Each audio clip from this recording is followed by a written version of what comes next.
हाँ बच्चों, आज हम आपको व्याकरण में प्रत्यय प्रकरण पढ़ाएंगे। प्रत्यय व्याकरण के अंतर्गत उपसर्ग और प्रत्यय और समास, ये जो हैं जिनसे नए शब्दों का विशेष रूप से निर्माण किया जाता है, तो ये इस प्रकार से हम आपको बता रहे हैं कि उसमें यहाँ पर सब इसी तरह से। तो हम उपसर्ग आपको बता चुके हैं कि उपसर्ग किस प्रकार से, किसे उपसर्ग कहते हैं, उपसर्ग कितने प्रकार से प्रयोग किए जाते हैं। तो ये सारी के सारे प्रकरण के अंतर्गत हम आपको बता चुके हैं। और इसमें अब हम आपको व्याकरण में प्रत्यय के विषय में बताते हैं। देखिए, इसमें उपसर्गों की तरह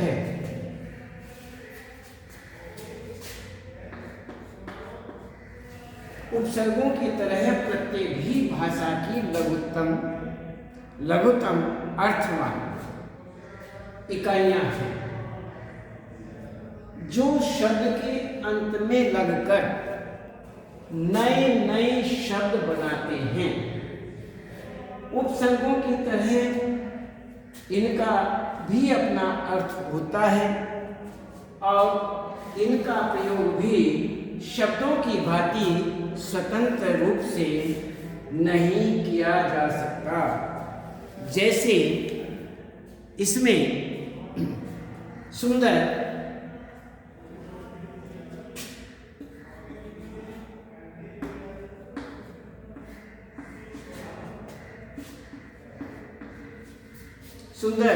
जमा ता, मनुष्य जमा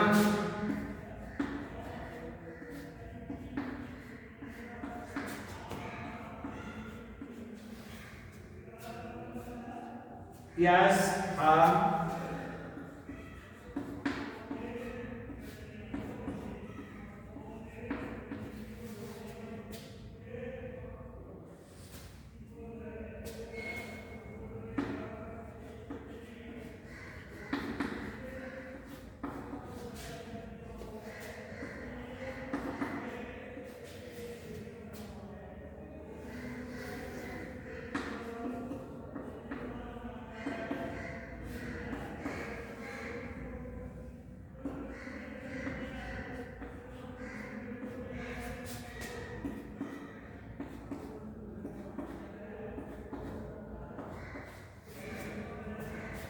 ये आपका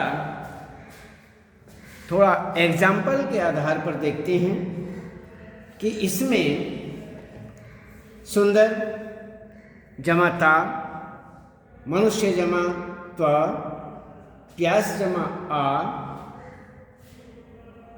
ईमान जमा दार, राष्ट्र जमा ईय। अब ये किस प्रकार से बनते हैं? अब हम इन्हें सुंदर जमा था, सुंदरता,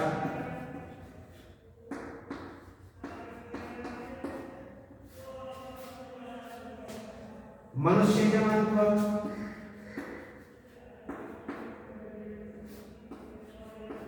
मनुष्य, प्यास जमा आ,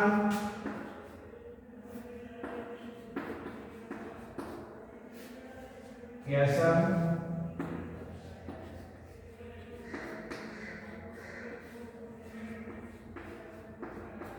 ईमानदार,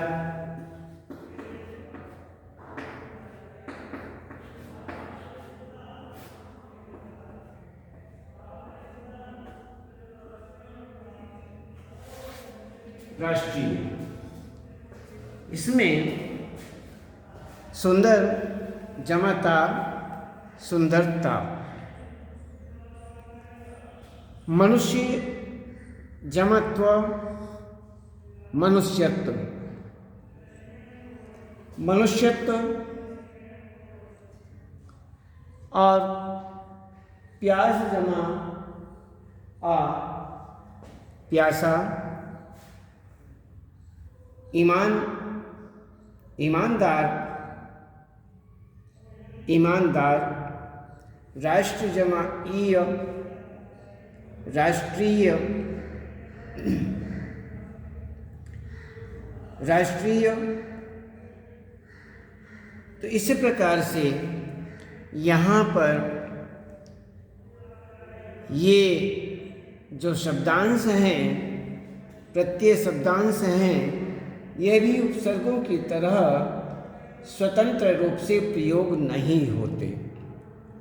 तो सुंदर जमाता सुंदरता, मनुष्यत्व मनुष्यत्व, प्यास जमा आ प्यासा, ईमान जमादार ईमानदार, राष्ट्र जमा ई और राष्ट्रीय, ये हुआ। अब हम देखते हैं प्रत्यय के प्रकार।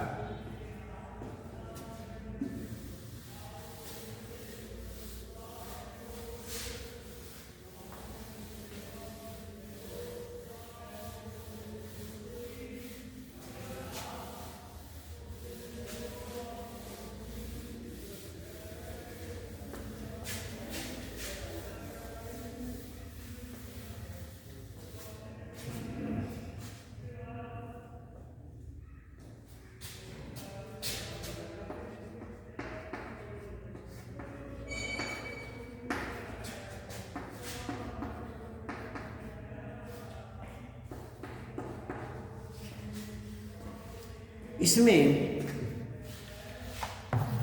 इसके अंतर्गत प्रत्यय के भेद दो आधारों पर किए जा सकते हैं। दो आधार हैं इनके। प्रत्यय के जो यहाँ पर प्रत्यय के जो प्रकार हैं वो दो आधारों पर हो सकते हैं। अब दोनों आधारों में अब हम देखते हैं कि किस प्रकार से। तो एक संस्कृत परंपरा के आधार पर, जो संस्कृत की जो परंपरा है उसके आधार पर, और दूसरा प्रकार्य के आधार पर। संस्कृत परंपरा के आधार पर और दूसरा प्रकार्य के आधार पर। संस्कृत, तो यहाँ पर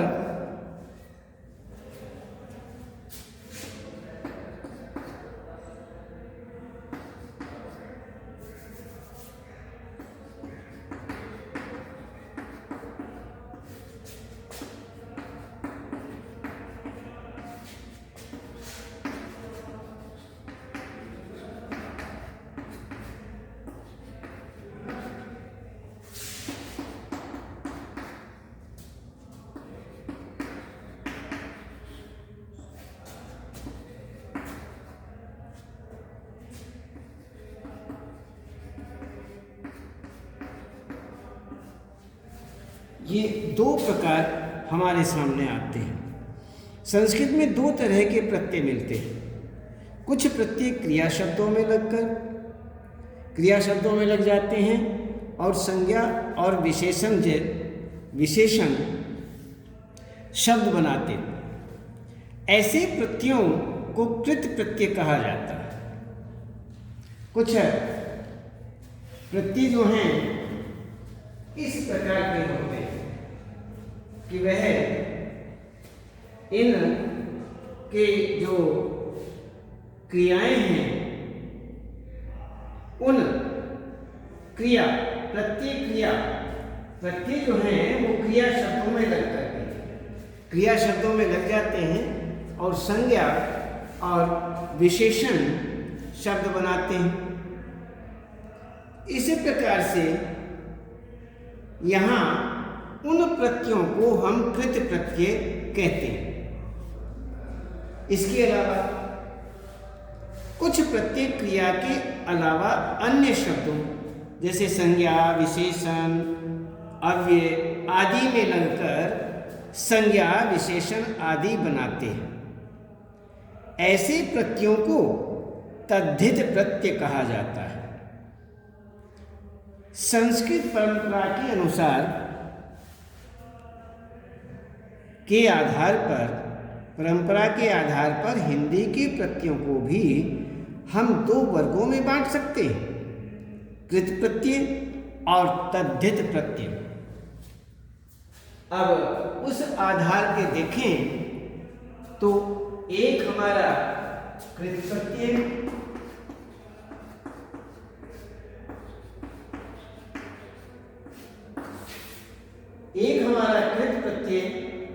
और दूसरा तद्धित प्रत्यय।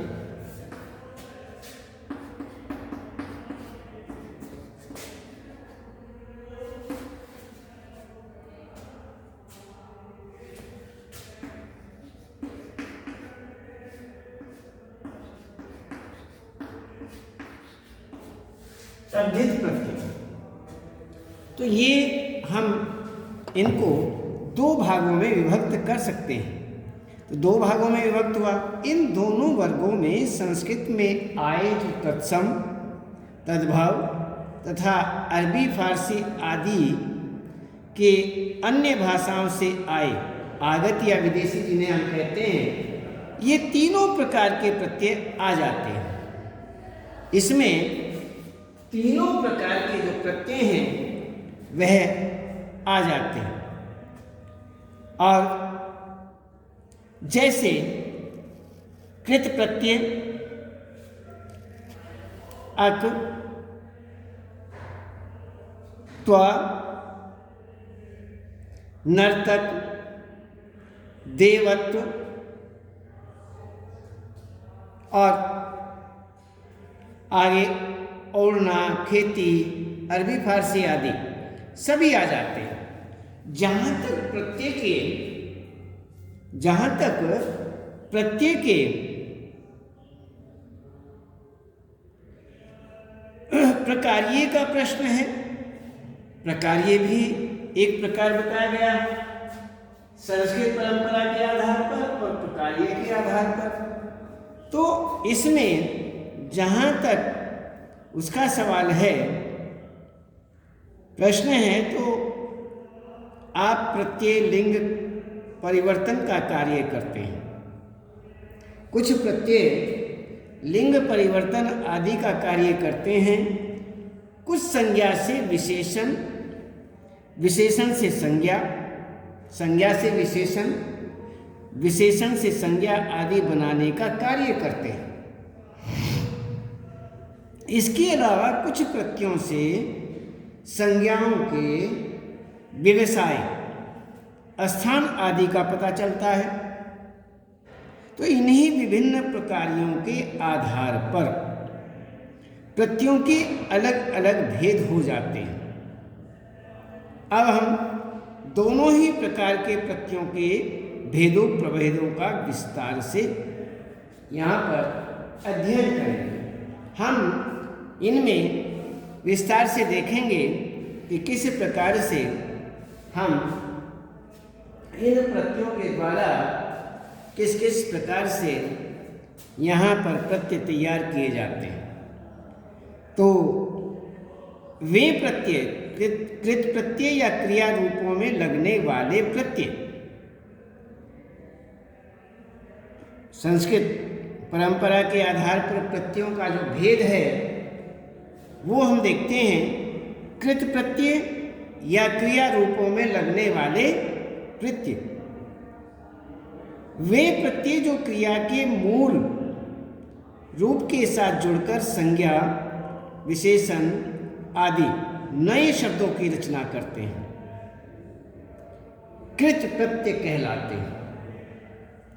क्रिया रूपों के साथ कृत प्रत्यय निम्नलिखित स्थितियों में प्रयुक्त हो सकते हैं।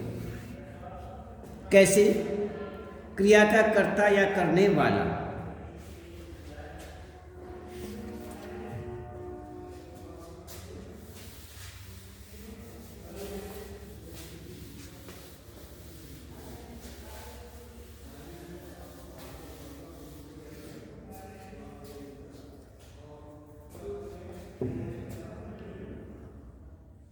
क्रिया का कर्ता या करने वाला।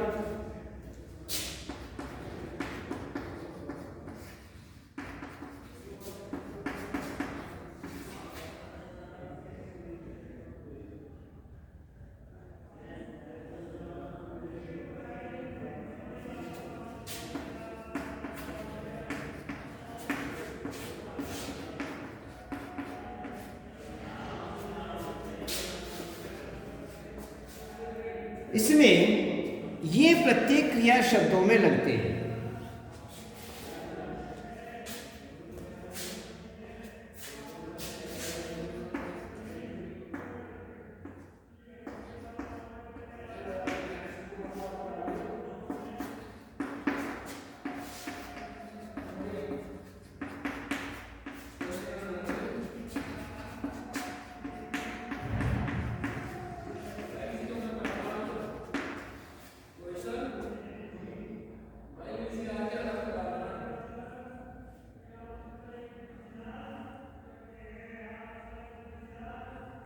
तथा कर्ता या क्रिया को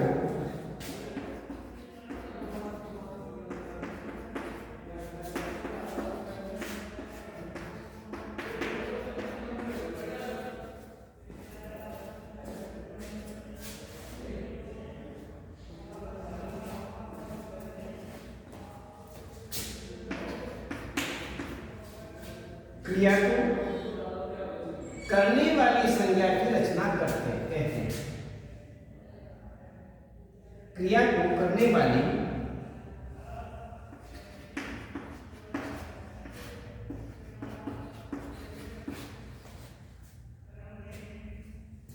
संज्ञा की रचना।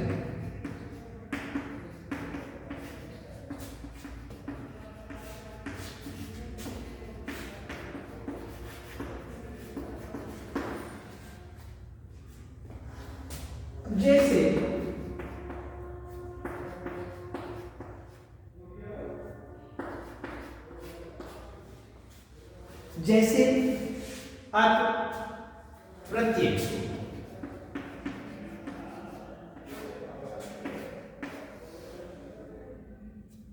और इसमें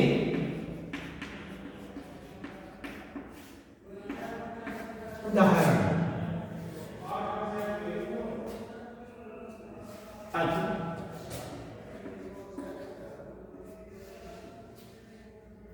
उक,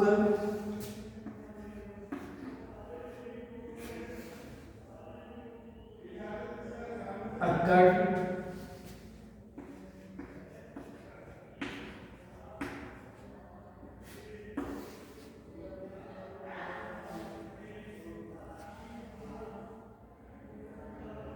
आउ,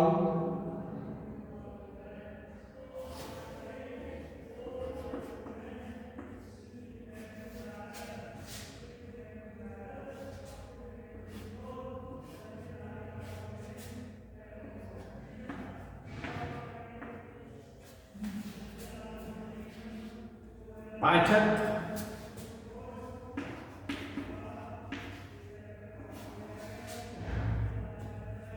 गायक,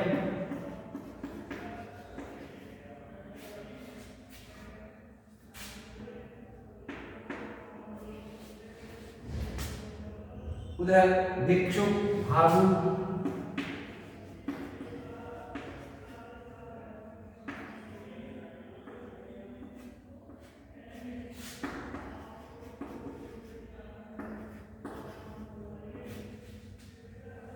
अक्कड़, भुलक्कड़,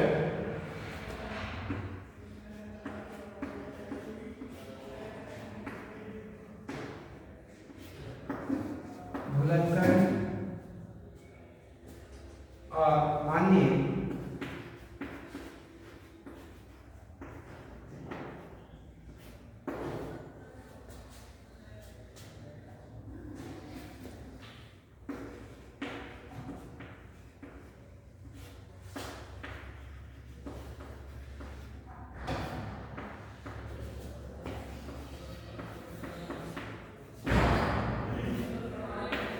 पुजारी।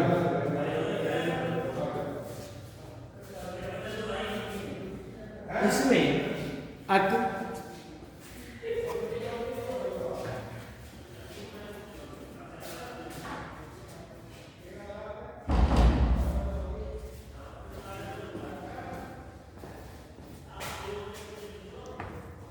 क्रिया का कर्ता या करने वाला, ये प्रत्येक क्रिया शब्दों में लगते हैं तथा कर्ता तथा क्रिया को करने वाली संज्ञा की रचना करते हैं। जैसे अक, पाठक, गायक, उक, भिक्षुक, भावुक, अक्कड़, भुलक्कड़, पियक्कड़, आऊ, कमाऊ, खाऊ, उजाड़ू, ये सारे के सारे इसके एक तरह से उदाहरण हैं।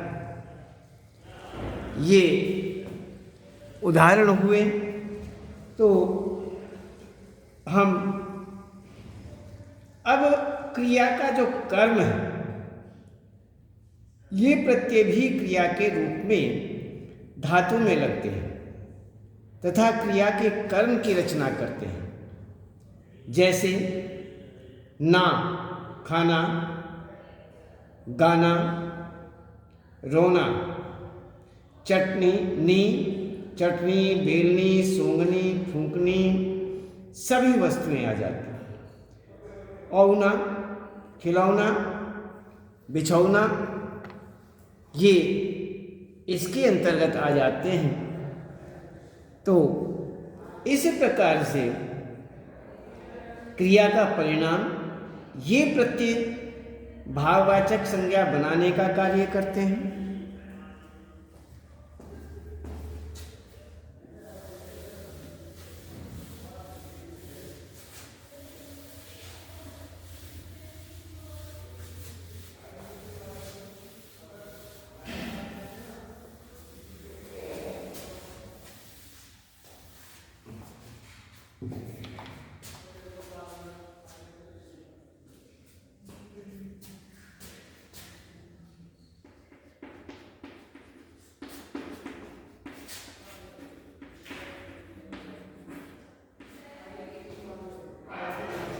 क्रिया का कर्म, ये प्रत्यय भी क्रिया के मूल रूप में लगते हैं।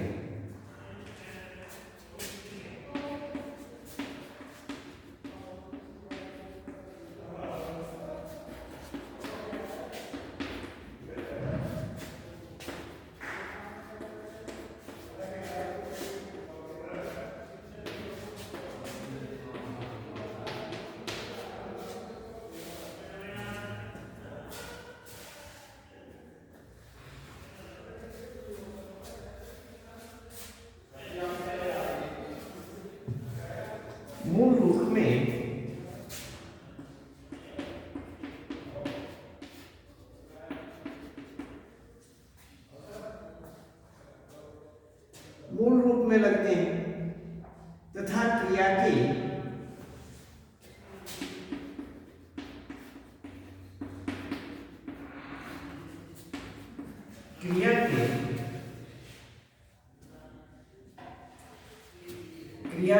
कर्म की रचना करते हैं।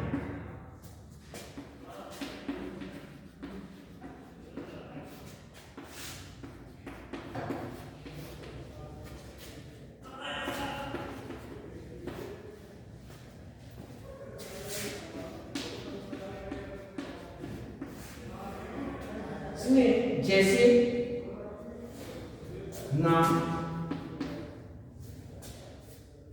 ने, औना,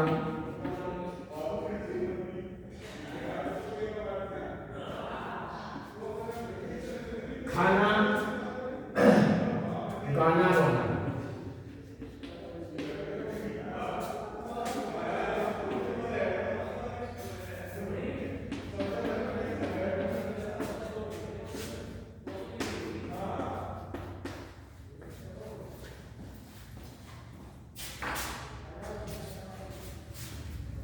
खाना, गाना, रोना।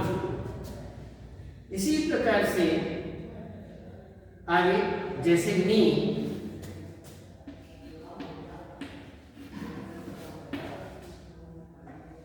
चटनी, बेलनी, सूंघना,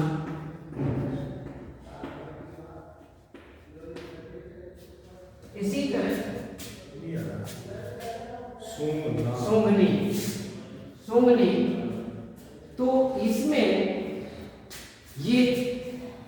प्रकार से खाना, गाना, रोना, नींद, चटनी, बेलनी, सूंघने या अन्य फूंकने कोई भी शब्दों का निर्माण किया जा सकता है। इसी प्रकार से औना, बिछौना,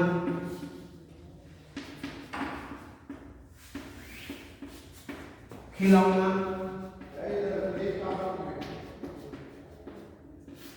आदि आदि। तो इस प्रकार से हम यहाँ देखते हैं कि यह ना, नी, औना, ये सारे के सारे शब्द जो हैं प्रत्येक के आधार को देखते हुए ये सब इस प्रकार से बनते हैं। अब हम देखते हैं क्रिया का परिणाम।